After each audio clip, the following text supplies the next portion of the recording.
leaders to tell their stories so they heal, find closure, and move forward in confidence.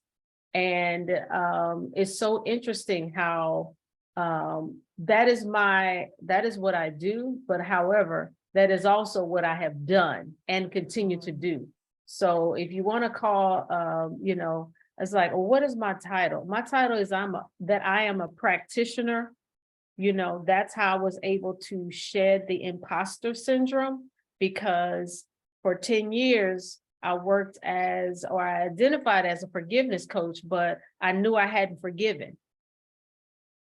It wasn't until I completed my work, until I wrote my book, which forced me to complete my work, that I actually did forgive. And so I call myself a practitioner because I have not arrived. Thank you for that. I wanted to go back to the imposter syndrome.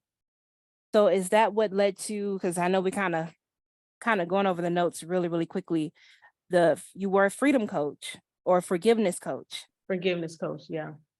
But now you're a reconciliation coach? Well, okay, so what happened? Okay. See, what had happened was, like I had left a job that I really liked, right? It was Okay. at a grant. It was a healthy marriage grant, and I was promoting healthy marriage. Okay. While in an unhealthy marriage. But anyway, I was learning a lot, right? So the grant funding ended, and I couldn't find a job after that. And so I did what a logical thing, right? I started a business. And during the course of that journey, I took this spiritual development program called Identity and Destiny. And that's where I discovered that my identity is that I am a minister of reconciliation. So what did I interpret that as meaning, oh, I need to be a forgiveness coach. But the problem was I was bitter. And so I really, when you hear people saying, oh, they shouldn't be doing that if you haven't done the work yourself. And I would hear them, and I really didn't want to do it, but I felt called to do it. And I knew this is what I was supposed to be doing, because I never got tired. I never gave up. I always kept moving forward. And even though I felt like a fraud, my family probably knew I was a fraud.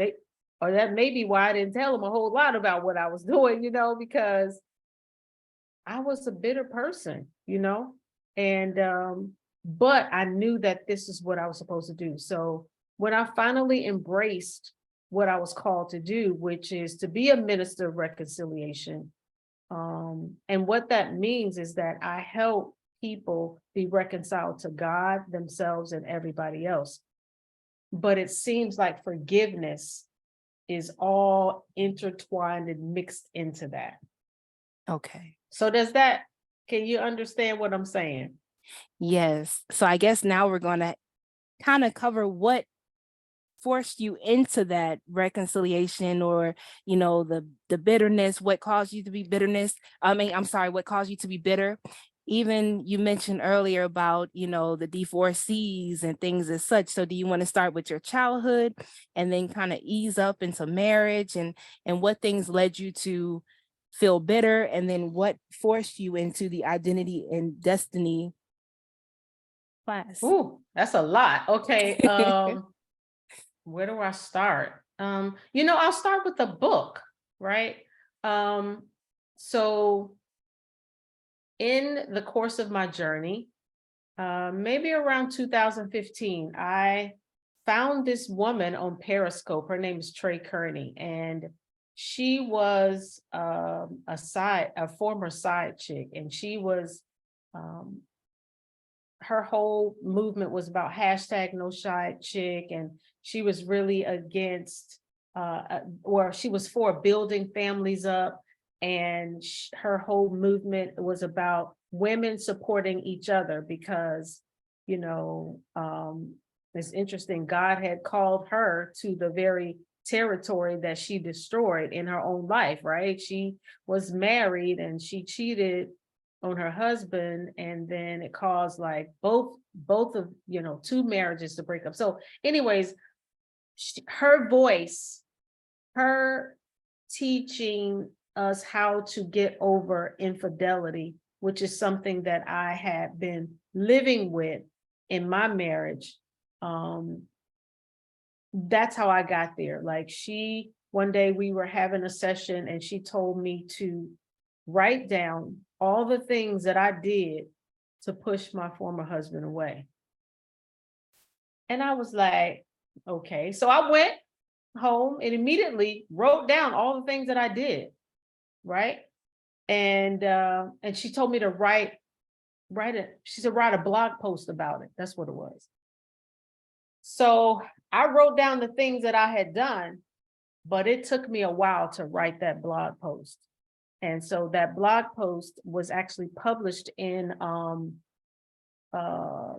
Jamal Miller, Jamal Miller from Meriden Young and the One University. So it was written on their blog way back then. And it was the things I did to push my husband away.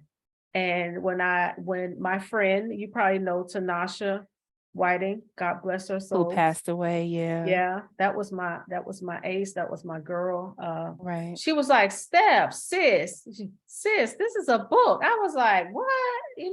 Because I wasn't thinking about writing a book. But so that blog post turned into an ebook, and then the ebook turned into 2 failed attempts at writing a book. I never could complete it for whatever reason. And I believe the story was still being written, and I was trying to do it on my own. But in the course of that time, I participated in a book collaboration project, and that project was called No More Chains. And this is the book that I wrote. I don't know if you could see it. The anthology. Can you see it? Yep. Yes. So this book right here is a representation of me taking responsibility for my part in the breakdown of my marriage. Okay. And so we did a documentary, and, we went on tour and, talking on stages. And so the title of my chapter was My 50% or 50% of the problem, something like that. Right. And I was talking about the infidelity, and, that doesn't go over very well on stage. Okay. Because it brings everybody down. And so I was like, okay, that's not it. Don't nobody want to talk about that, and, so then my brand turned into Heartbreak to Happy, right? So it went from Grow Women to Heartbreak to Happy. And I was like, that's what people want. They want to be. And mind you, I'm the person that's going through the same changes as my brand is going through, right? Right. So, but then I operated as Heartbreak to Happy maybe for a year or so, and it's like, nah, that ain't it. Nobody even want to be reminded of their heartbreak, you know what I mean? And it's like, and then I discovered, and I feel that the Lord gave me Free to Love, and that is something that is aspirational. That is something that people want. People want to be free to love, and I said, I want to start a movement. And the thing about it is, it will move. When you have a movement, it'll move some people to love and some people to hate. Some people are going to support you and some people are going to criticize you. Some people are going to admire you and some people are going to despise you. But I want to create a movement of people being freed to love. And people will say, free to love? No, freed to love. Because for me, I was freed from being bitter. And so the connotation is that, what do you need to be freed from? What is holding you back? So that's kind of that's the evolution of how things came to be. Okay. Thank you for that. So did you want to expound a little bit on the 50% that you played in the infidelity or the Mhm. pushing of your husband, pushing your husband away Yeah. as okay. Yeah. So my 50%, okay, so I was living in an emotionally destructive marriage, in which, there was serial adultery and all of that. But my part was that I had no boundaries. Um, I didn't, I was in survival mode. So um, I didn't love myself enough to stand up for myself. I lived in fear, right? Because I told myself, um, if I stay, it's going to be hard. If I leave, it's going to be hard. And I just chose to stay because I didn't want a divorce. I did not want my name associated with divorce. Um, I don't know why. It was pride. It was pride. But I allowed all of that to keep me in a place that was unhealthy. So, and anybody that's in a toxic relationship, you toxic too. Okay. Let's just say that you are toxic too. You need to just accept the truth. And that's the other thing. I would never accept the truth Mm, because, I was this woman of faith and I just thought that I never thought I would change him, but I thought God would change him. I thought if I fast enough, if I consecrate myself, if I be the dutiful wife, just all the, and it's like, no, you have to hold people to accountability. You got right. to hold yourself to accountability, and if people don't have motivation to change, they're not going to change. And so, yeah, I'm not proud of it, but it's my story and I own all of my story. That's good. That's really good. That self accountability. And then also realizing that this person isn't just toxic. I have some traits too. I have some behaviors that I need to deal with because we Mm-hmm. can't change what we don't address. Yeah. And what I wanted to say here, I wanted to actually define toxic behavior. So according to MMA medical experts, toxic behavior refers to a person whose behavior and ongoing actions cause harm to other people by physical or mental means. These are people who spread negative or toxic stress or traumas on others' behavior. The traits could be manipulative, judgmental, controlling, self-centered, unsupportive, unpleasant behavior. So, and you mentioned how you were it was you said serial adultery. You had no boundaries. You felt like you were in survival mode. You didn't love yourself. You lived in fear and you didn't want your name attached to divorce. Do you feel like being a woman of God, being a Christian, do you feel like God would have not like it wasn't God's will for you to get a divorce? Do you think that kind of kept you into a marriage?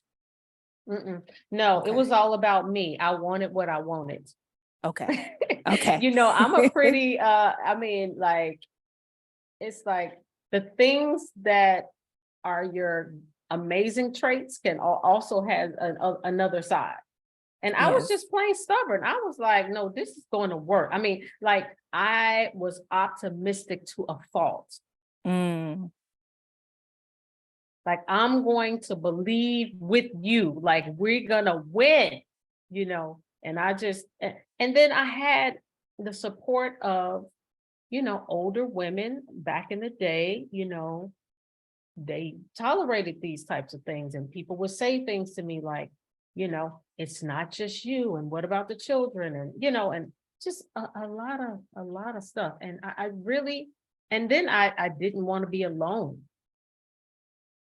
I grew up an only child, and I didn't want to be alone, and I sacrificed my entire being for that. Yeah. Okay. Oh, now you mentioned earlier that your children probably would have been able to see that you were kind of playing a role. Do you want to talk about that with the imposter syndrome? Oh, no, no, no. The imposter syndrome was when I would show up professionally. Okay. Okay. Yeah. Yeah. Gotcha. Yeah. Gotcha.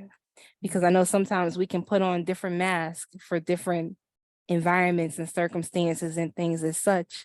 And I think possibly one of my a toxic trait would be me being overly defensive.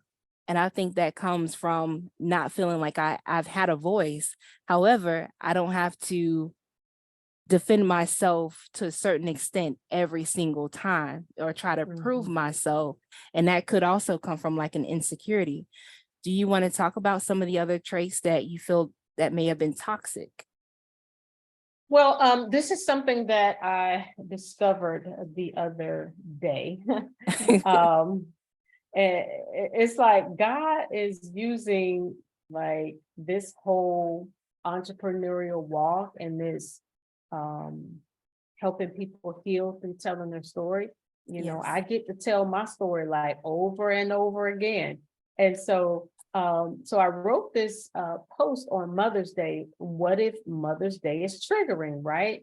Mm, And so what I was trying to get people to open up to the fact that even though Mother's Day is, celebrated, most people love their mothers, no matter how,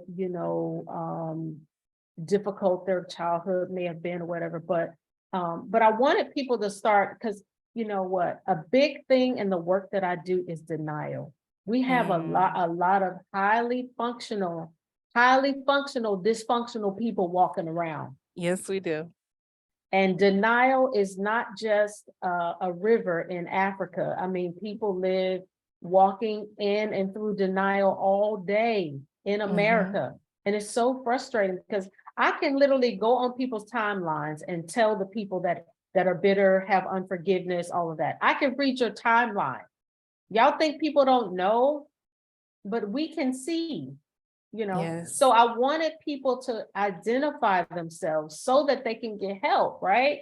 Right. And so then I said, sometimes you've dealt with these issues for so long, they've become a part of you and you don't recognize them. So Mm. I was like, so what are some of the manifestations? Number one, self-isolation is one. Is when people isolate themselves from others and they avoid, social situations. And, with COVID, then they got an excuse to be isolated, right? Right. Negative self-talk. Individuals engage in negative self-talk, like constantly criticizing themselves. And then the other side of that is perfectionism. Always gotta be, every T has to be crossed and every I dotted. And, that can lead to high levels of stress and anxiety and things like that. Um, People pleasing is another. Some people might feel the need to like be constantly validated by other people. Uh, and you just need to validate yourself or, please God. Fear of failure. And a Hmm. lot of times people feel they don't try things or they won't take risks because they fear of, have this fear of failure. And then another one that made me recognize myself was uh can't accept compliments. So I Hmm. was just back from a writing retreat in which we went away for a 3-day writing retreat so the authors could write the majority of their book. And they were saying, "Oh, Stephanie, if it hadn't been for you, people were having breakthroughs and this and that." And I'm not saying that I felt uncomfortable, but I was like looking at them like, I'm just doing what I do. This is Right. what I'm called to do. So, you know, and I didn't realize, no, that has to do with your self-worth. Yes. right? It's not that you put yourself on a pedestal, but receive. When people are wanting to honor you, you need to learn how to gracefully receive it. And then the other one was negative or self-defeating behaviors like self-sabotage and could be, people medicate themselves through, sexing or shopping or working or Eating. is another Yeah. one, like all of these things. And so I was like, so when I did the research to find out all these things, I recognized myself. And so I was at a point in my business that things were not going the way that they should be going. And so what happened was I got like a wake-up call when something happened that forced me to like really look at what I'm doing and how I'm operating. And what I realized through the post that I wrote for everybody else ended up hitting me in the face, Yes. because I saw where I had made mistakes with the first book collaboration project that I did. And what I discovered for myself was you can't outcharge a low self-worth. Mm. So I wasn't charging what I should have been charging for it, right? Because I didn't have the courage or the faith. But then on the back end, I'm suffering because I don't have enough money to pay for it, And it's like, so that's why I say I'm a practitioner. Because I'm going through this just like everybody else. Yeah, I love that. And most people that sit in the seat that I sit in or like these, they don't show that. All they show is the glory. They don't show the glory. And so I really don't care about my reputation as long as I'm pleasing God. And so if my truth can help somebody else, then I'm okay with it. Amen. Thank you for sharing that, because it's one of my best friends always say, transparency transforms the lives of others. So it's our transparent nature that will help others and even help ourselves. So what helped you? Because, oh no, let me share this piece, because even being in your profession, even after receiving the compliments, even after starting the what was it? Let me go back from Grow Woman to Heart to Break Happy and Free to Love, like you're still identifying things about yourself. So would it be true to say, you know what? Yes, I have these things. I've recognized this, and this is going to always be a part of me, but I can, how can I say it? I wouldn't say compartmentalize, because I don't know if that's the right term to use. Like I can still live and move forward in my life, but in order for me to actually, I want to say prosper or grow, it's nothing wrong with identifying it and then moving forward from it. So how do Right. you help people to identify what it is that they're dealing with, to move past it, or to give themselves grace when they feel like they're exhibiting these traits? Yeah. Well, one thing is that, exposure and awareness, Exposure. because a lot of times people are not even aware, and so that's, one way. Another way is discovery, because within my, the way that I help people tell their stories is that they automatically get lifetime access to my forgiveness process. And so people go through that. It's a journey, right? And so if someone is writing a book with me, you get access to that.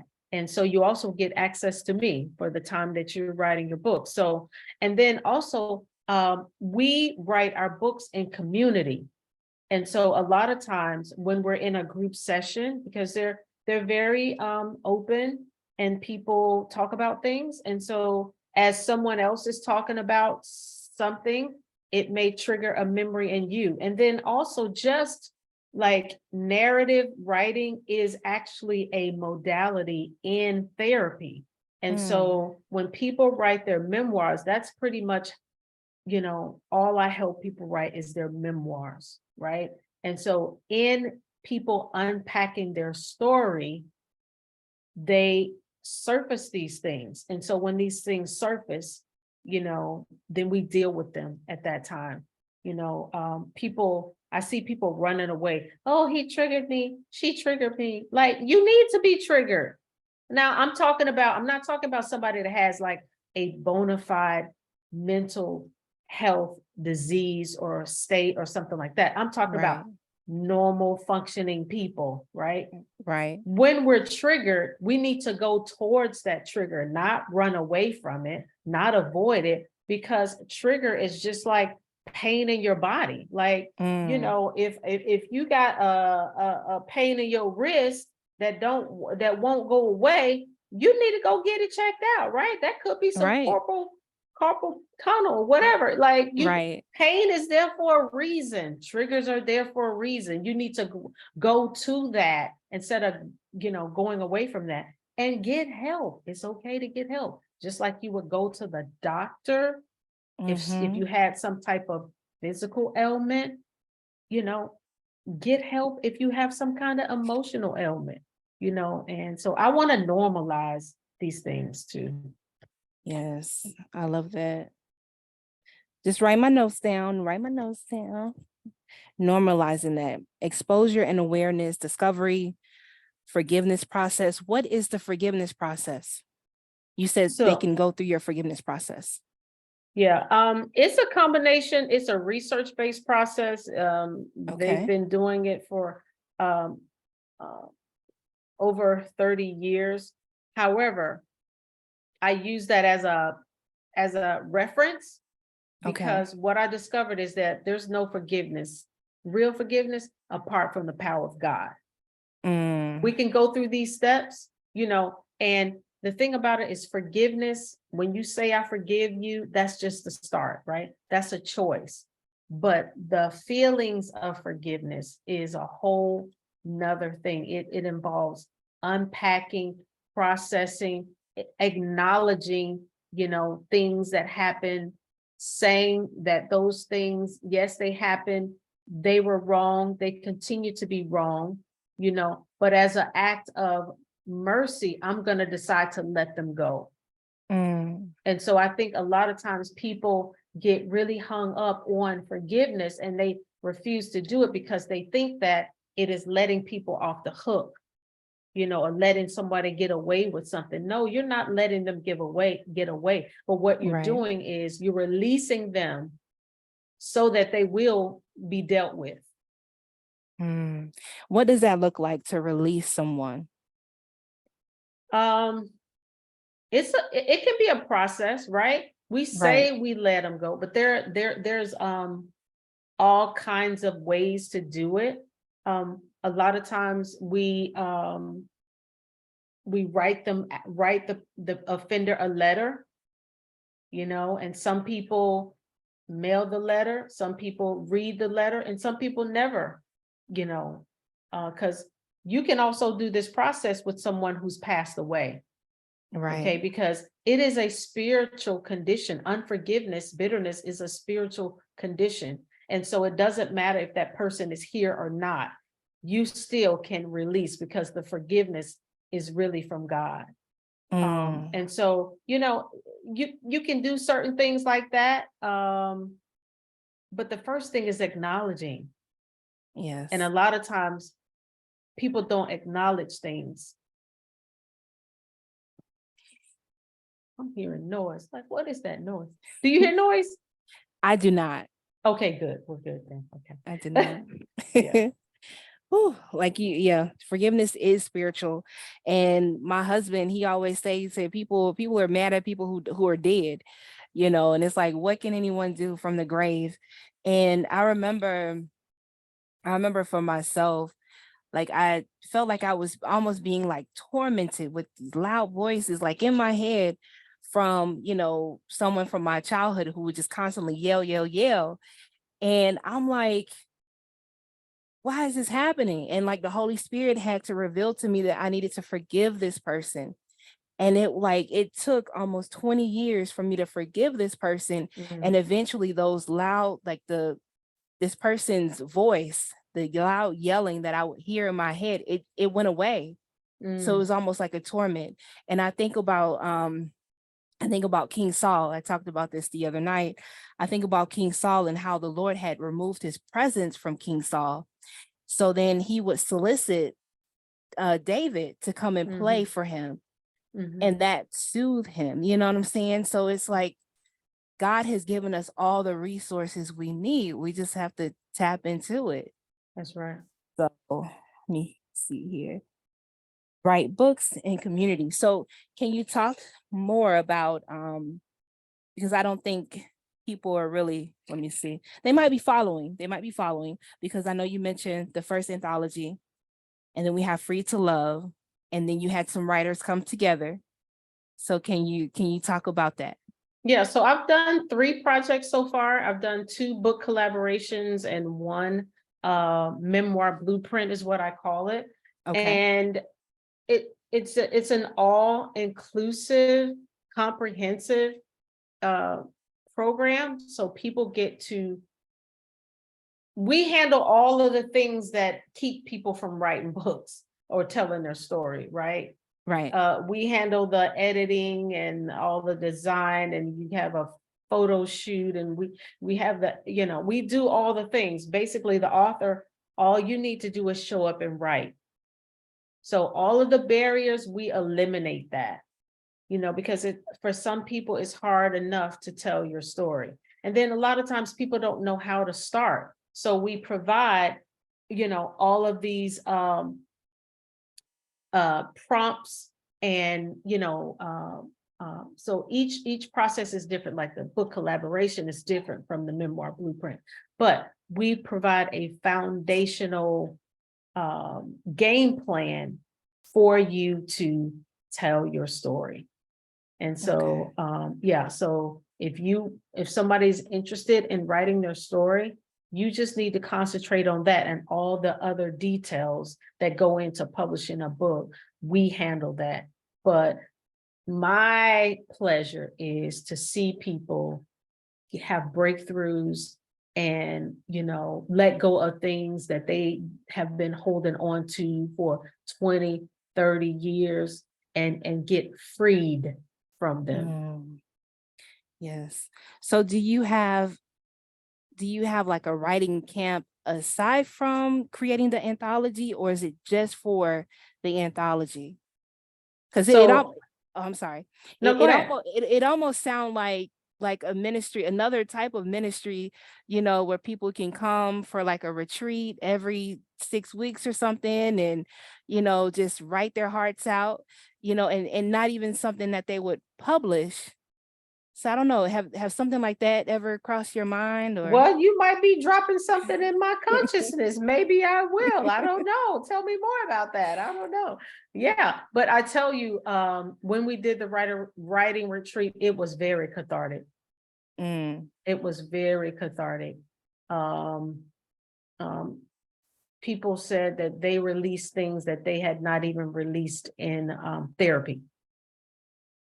And so what I do is I create space for people to be,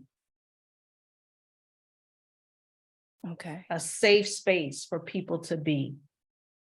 Okay. Okay. That's what it's about. Yeah. Yeah. I mean, who knows? Who knows? It could even I be like via that. it could be via Zoom, where Mm-hmm. people come together. I know that I co-facilitate a group called Healing and Thriving After Abuse. And that was one of the assignments I had given everyone. And I participate too. I'm like, this is what something triggered me about 2, 3 months ago. Um, I shared it in that private group, and I had everyone write letters. You write a letter to the person that offended you, and you didn't have to um give it to that person. It's like, no, let's not do that if you're not ready to do that. And I Mm-hmm. was able to process it. God used that that portal as a way for me to process what it was that I was dealing with. And I had to go towards the trigger, because it even got to a point where, even though this situation happened to me at age 3, that's over 30 years ago, I couldn't look at this person's picture. I couldn't Mm, call this person or answer, I froze. However, eventually I'm like, okay, I can't live in that space. However, I felt like I needed that 3-year-old girl to grieve. So it almost sounds mhm, like that's what happened at the writing, mhm. writing camp, I'm Retreat, sorry, retreat, retreat, yeah. writing retreat. Mhm. So Yeah. it almost sounds like that's something that maybe is much needed on a larger scale. Like you can go to Day Spring or to the beach or something like that, have people register and, you I know, never thought about it, Christina, but it sounds like a great idea. I love it. yes, that might add to, I think you mentioned earlier in our interview about, you had everything set up, you had them pay a certain price. However, you realized at the end you didn't have enough money, but that could also be residual income for people to come to this retreat, write all this stuff down, get all this junk, all this stuff. Because like whatever we don't get out of our mind, it begin to manifest in our body. Mhm. No. So I mean, Absolutely. I see it, Stephanie. I don't know. Okay, I like that. I like that idea. Are you gonna come if the first one I do? Hey, if all is well with my husband, I would love to be there. I All would love right. to see. I even sitting around, like, I guess when I think about Day Spring, I think about the campfire outside and the beds aren't all Mhm. that comfortable, but I know. But you know what I envision? Because I went to a circle like that on the beach, like having okay. something like a retreat on the beach and then having a bonfire at the end and burning up all the Yes. letters and stuff. That Mhm. would be awesome. Yeah. It would be. It would be. I remember going to, I think, a women's retreat over at Serrata, when I was living in Florida. And one of the things we did was we wrote out some things that we needed to let go of, and we put them inside of little bottles, and then we put them into the sea. Now that's not good for the sea animals, Right. Pollution. pollution, but it was a great exercise. Mhm. So here, let me go here. Now, what I wanted to do was I wanted to kind of talk a little bit more even about, about dealing with the toxic person, even though you did mention some great pointers as well. And how we can exert power as far as getting those people away, or understanding the power of our no. And that's one Mhm. thing that I'm learning today. It says here to be blunt, be straightforward, solicit help. We talked about help. I feel like Jesus and therapy go good together. Um, Mhm. or these writing retreats will go great.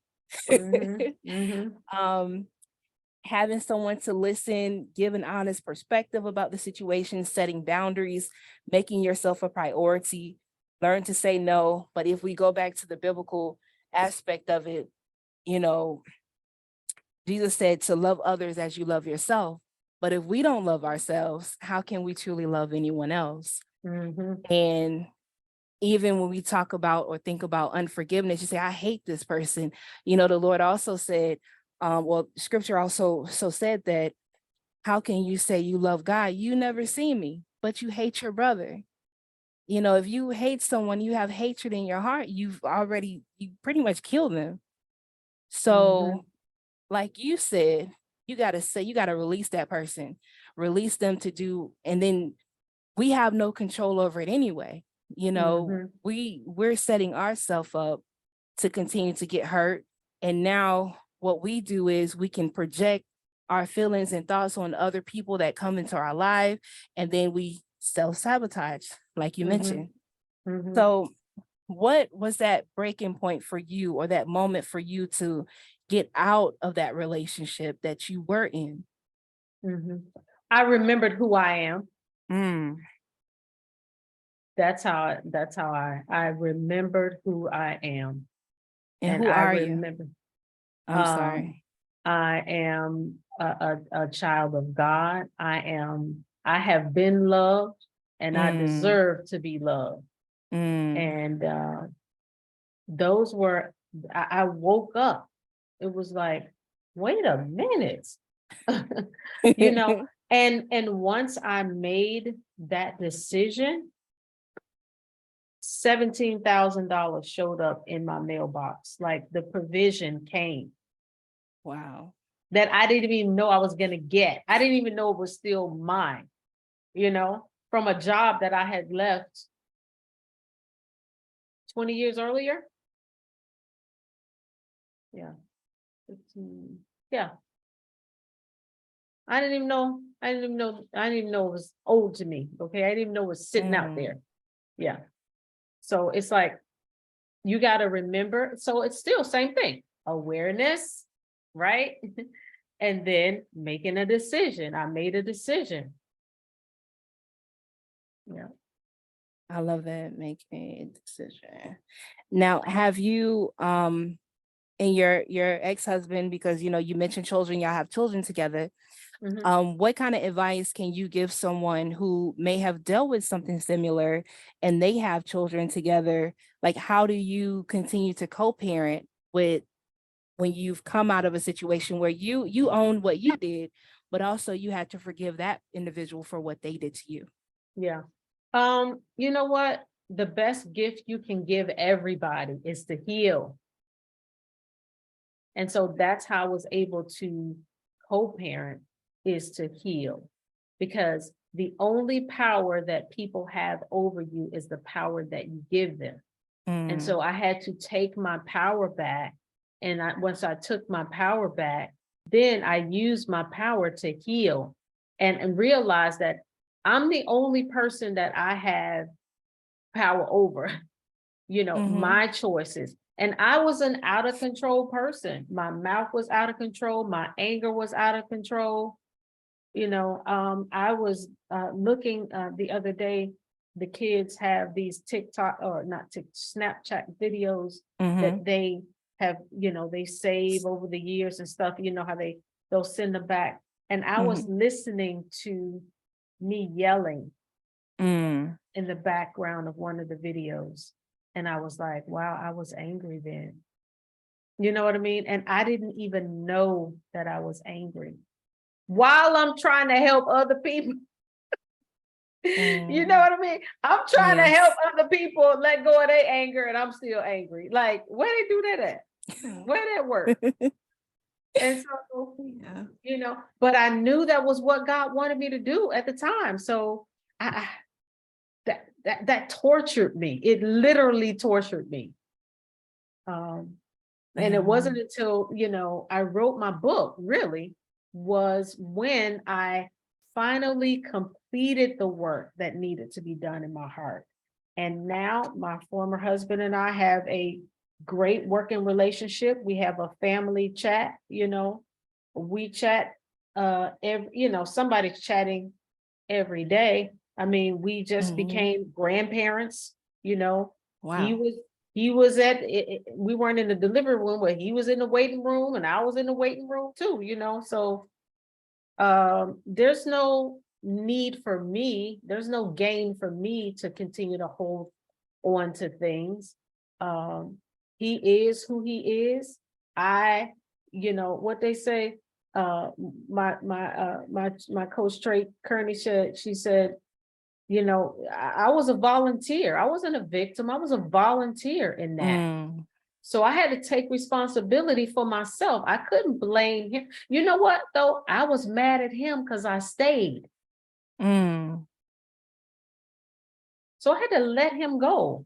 And God will deal with everybody, Yes, right? he will. So for me and my situation, it does a good thing for my children for us to get along.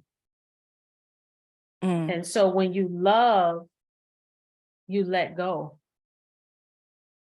and you understand that that's not, that anger, that bitterness, that division, that's not serving anybody. And then most of all, it's mhm. not serving God. Right. It's not. It's not. I like that. Am I a volunteer or a victim?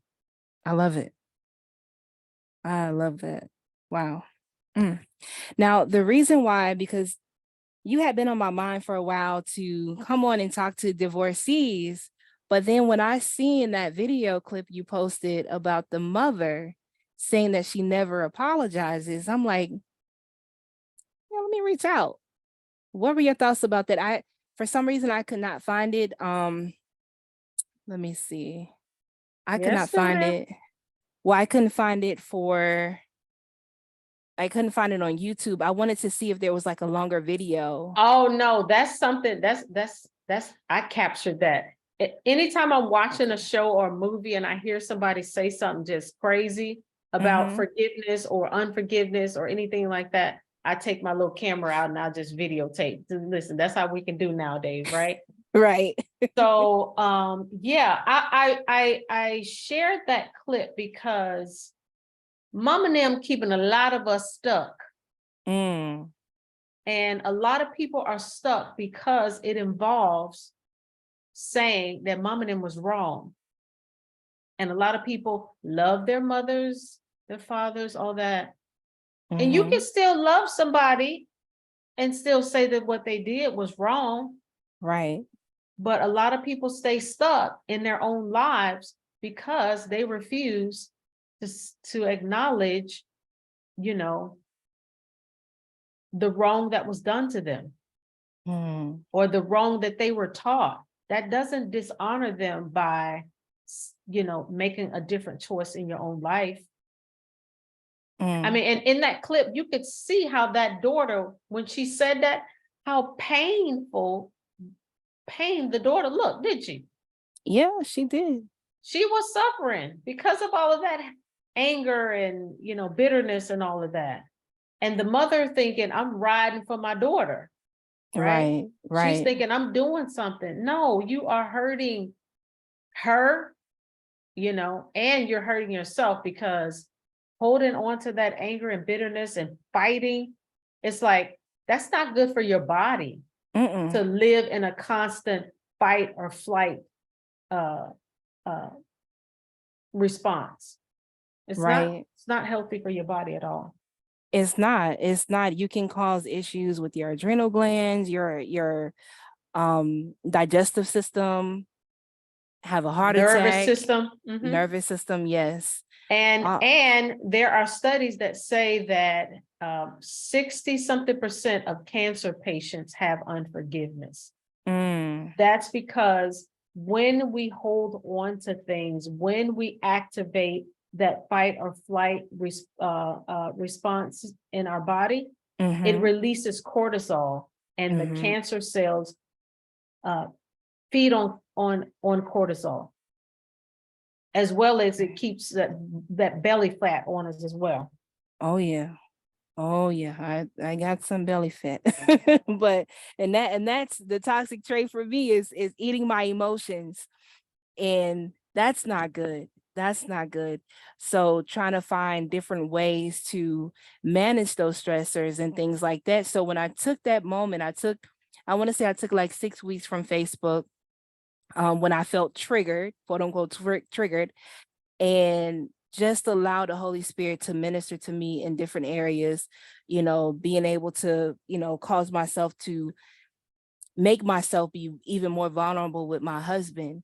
I think I shared with you in the message in Messenger about how, I didn't grow up seeing affection, between my parents, so getting into a marriage and a husband who want to be extra affectionate, and I'm like, and then that's toxic, so I'm learning how to feel, I'm learning how to touch and to be touched. It's nothing wrong with that. And but in order for me to get to that point, I had to realize that that was an issue and I needed to Awareness, address it. right? Yes. Yes. Awareness. Yep. Yes. Let's see here. And I think we kind of covered everything. Let's see. Think first. We talked about Free to Love. How can people, if they wanted to find Free to Love, your book, and even the anthologies, where can they go to purchase these items or check them out? Okay, they can just go to my website, Freed to Love, FREED, the number 2 love.com. Okay, so that's FREED as in dog, the number 2 LOVE.com to look into Free to Love, all that wonderful stuff there.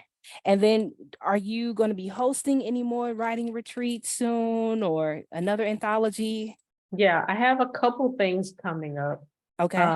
I will be doing the next project. It will be kicking off after Labor Day. Okay. However, I'm going to be hosting a masterclass, and I'm using my book, as the textbook. And we're going to be talking about, boundaries, forgiveness, unforgiveness, how your childhood ties into, has a bearing on what's going on with you now. And so we're going to do a 4-week masterclass, and people can find that at freedtolove.com/class. That's FREED, the number 2 love/class. Okay. Masterclass. And so if someone is interested, I am offering for your listeners a free week. So they can attend for the first week for free.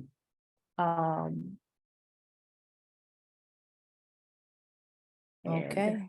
I'm trying to think of the link to that one. Oh, I know what it is. So scratch that for your listeners. Go to Freed to Love /3 chapters. And so that's FREED, the number 2 love / the number 3 chapters. So if someone signs up that way, they can attend the 4-week masterclass with the first week for free. Okay. Now, is that going to be in person or via It's Zoom? virtual. It's virtual. Okay. So y'all listen, it's virtual. You don't have to drive anywhere. You don't have to do any of that. Just roll up to your computer. Or your phone, Yeah. Wow. So so the first link, they can go and find out more about the masterclass. And then if they want to sign up, they go to the 3 chapters to access the first week for free. Okay. And I know we talked briefly early, before the meeting about how can people support financially this movement, this ministry that you have going on. I think you said Zelle or. Yeah, they can just Zelle me at my email address, which is Stephanie Y McNeal @gmail. That's Stephanie STEPHANIE, Y as in yellow, McNeal MCNEAL @gmail. Never been asked that before, so thank you. Yes, you're welcome. So Stephanie Y McNeal, STEPHANIE, Y as in yellow, MCNEAL @gmail.com. That is to Zelle you if they want to support the movement and what you're doing. Are there any final words of encouragement or something that you, let's see, could have, oh, no. Let me ask you this. Do you think some of those things also, staying in a very, not so healthy marriage, do you think some of that stem from childhood or things that happened to you? Oh, yeah. I married my father, number 1. And number 2, I learned how to stay in a toxic relationship through watching my parents marry. Okay. I mean, it's just the truth. I love them both and dearly, but yes. Yeah. What does it mean to marry your father? I know I've heard of that before. I know. Okay, so he looked nothing. He looked the complete opposite of my father. So I guess I thought I was marrying the opposite of him, but it was the exact same spirit. And those spirits, I definitely believe in the transference of energy, the transference of spirits and different things as such, you know, or we have strongholds, as we would call them. One of the things I did want to discuss as well is talking about the fruit. You have the fruit of the spirit. Well, we always talk about the fruit of the spirit, but very seldomly, some of us, we don't really talk about the fruit of the flesh. And I Ooh, just wanted to talk about that really quickly. That's in Galatians chapter 5. okay. Now, it The says here, works of the verse, flesh. Woo. yes, starting at verse 19. Now the works of the flesh are manifest, which are these: adultery, fornication, uncleanness, lasciviousness, idolatry, witchcraft, hatred, variance, emulations, wrath, strife, seditions, hearsays, envying, murders, drunkenness, rivalings, and such like, of the which I tell you before, as I have also told you in time past, that they which do such things shall not inherit the kingdom of God. But the fruit of the Spirit is love, joy, peace, long suffering, gentleness, goodness, faith, meekness, temperance. Against such there is no law. And they that are in Christ have crucified the flesh with the affections of and lusts. If we live in the Spirit, let us also walk in the Spirit. Let us not be desirous of vain glory, provoking one another, envying one another. You said something in one of your videos years ago. I sent this in a message that you said, as we have hope, right? So Mhm. in order to experience hope, we must have joy and peace and gentleness and all those great things. But what you said here, you said we must have hope. Without hope, we can't even get out of the bed. Can you Mhm. shed some light on having hope and encourage the people? I don't remember saying that, but you know what? I remember thinking a couple of nights ago that I'm a hope dealer. And I've Mm, heard someone else say that because it wasn't me. Somebody else said that. yes. But I feel like if you don't have hope, like you have to believe that you can change, that this is not the end, that you can make a different decision, that you can start over. If we don't think that any of those things, I mean, you have no hope. That's why people are checking out. That's why people are and as I'm sharing this, I remember one day, I so wanted things to change in my relationship.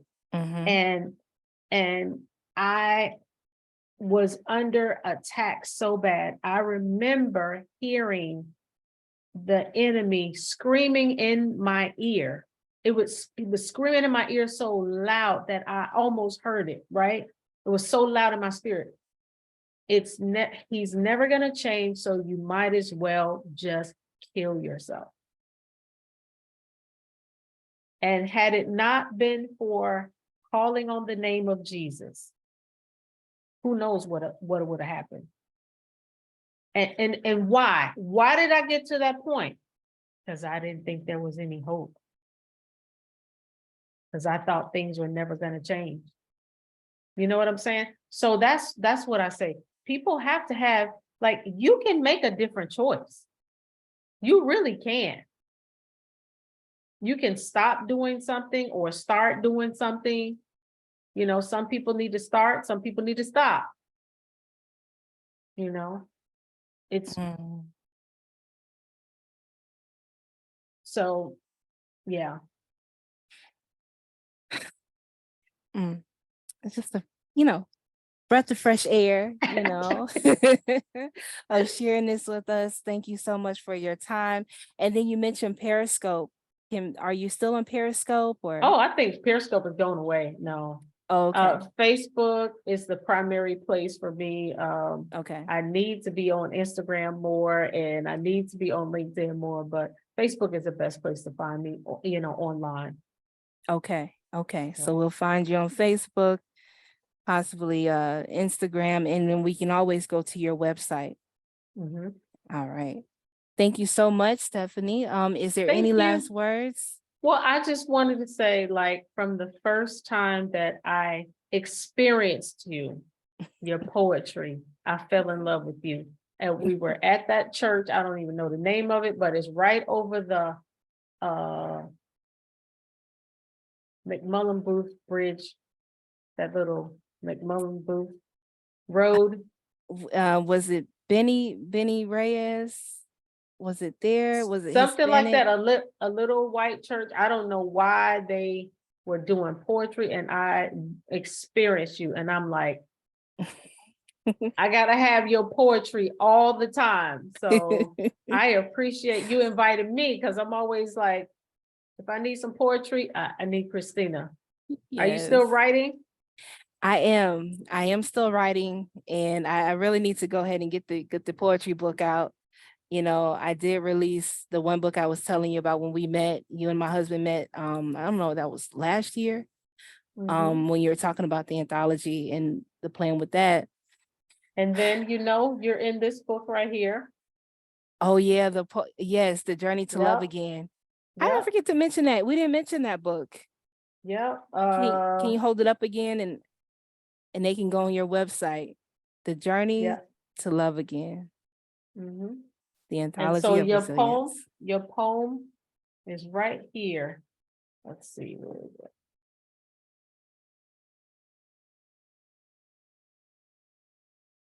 Right, yep, right after the introduction. There's Christina's her poem, Breathe. Praise God. Thank you. Thank you for that. Yeah, people was reading that, they was like, woo, woo. Is this a Christian book right here? What is it? Hey, I mean that, we're sexual beings making love, your husband, your wife, Yeah, yeah, yeah. It was it's a all beautiful legitimate, thing. but you know how some people are. Okay. Yeah. But yeah, it was great. I really appreciate you. I need to send you a copy of it. You didn't get a copy of it, huh? I did not, but I do need to do that. I was gonna check out your website. I need to, I'm just gonna send you a copy. So you Okay. just inbox me your address. Will do, will do. Well, thank you. And thank you for that opportunity to just be able to minister through poetry in your book. And even I think your like your marriage summits, Black Marriage Day. Black Marriage Day. Yes. Yeah. Yes. No, I haven't done those in a long time. It's okay. You Yeah. Who got God knows? got you on a different, he got you on a different path, but who knows? Who Who knows? knows? Who knows? Yeah. Yes. So we want to thank you all who are able to tune in, the ones who are watching now, and even those who are able to tune in and watch the replay. We do pray and hope that this encouraged you all and gave you some enlightenment. So this is Redemption and Recovery, when suppressed wounds begin to heal. Hold on one second, Stephanie. You all have a wonderful evening. Thank you. Bye. Thanks for having me. All right. I am off of that, and let me